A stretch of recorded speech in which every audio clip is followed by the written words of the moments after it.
I expect the winner of the December fight to fight Anthony Joshua if he wins in September. The first priority is to regain the world heavyweight title. And obviously, undisputed, it's always been a dream.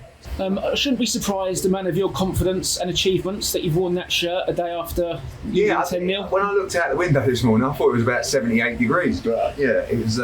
You got to front it up, haven't you? So, to be honest, the reaction has been so good from the show that it kind of dampened the pain of defeat just a little bit. Yeah. But I can't deny, like, we've been thinking about the next one straight away, who we're going to put in, who we're going to match up, and we'll let Queenberry enjoy the little moment, but we should be back for revenge probably around October, November time. I have to be completely honest, I thought you would win. Yeah, I thought Ray Ford would win on points, and I thought Filip Hrgović would win by knockout. Is there any, hindsight's a wonderful thing, did Ray Ford hang on one fight too long at the weight? I know I saw him running in a jumper. The problem is that when you win a world title, the value is in defending it. So if you vacate and you move up in an intercontinental title fight, you're going to be making half the money. And he still made the weight. I mean, it was hard work, and it was hard work in a Komatov fight, but it just takes a little bit too much out of him. I thought he won the fight, by the way, and I thought it could have gone either way. And when that went against us, that decision, I was like, and it was just a long night after that. But in hindsight, if he gets the decision, you go, we're vacating anyway and we're moving up. But it was just, when you get beat, it's like, should we not have vacated? But again, he made a lot of money. A lot of people thought he won the fight. His stock went up because of the performance, and he'll win a world title at 130. All those years you was doubting Deontay and Shelley Winkle, you was right all along. Well, probably not right about his ability at one stage. I guess a lot of people ask, was he ever that good? I think the answer was yes. I mean, he was very dangerous and he used to punch very, very hard. But he's lost that killer instinct. He's lost the ability and willingness to throw the right hand.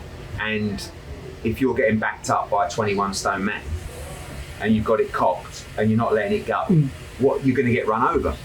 And especially, even when he threw it, it didn't look like it had the same kind of zip as it used to have. And I felt sorry for him because he really tried, like, camp, everything. I think they didn't turn up and just go, we're finished, let's just take the money. They turned up going, right, we've had a good camp, we're going to change it this time, I'm going to go out there.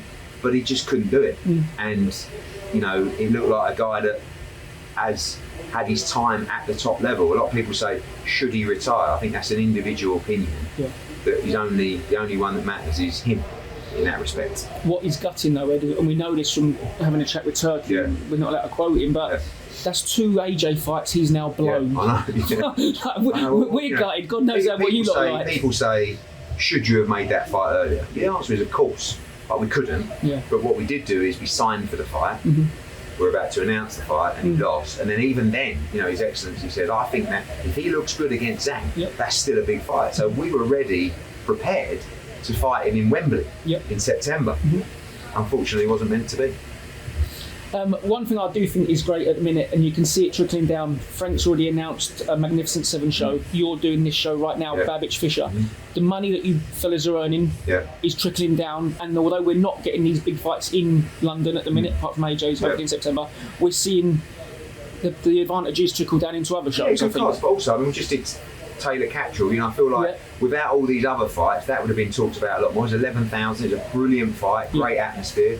I just think boxing's flying in general. Sometimes we're like, there's not a lot of big shows in the UK. Well, there is, but it's just that there's massive shows happening in Saudi. But guess what?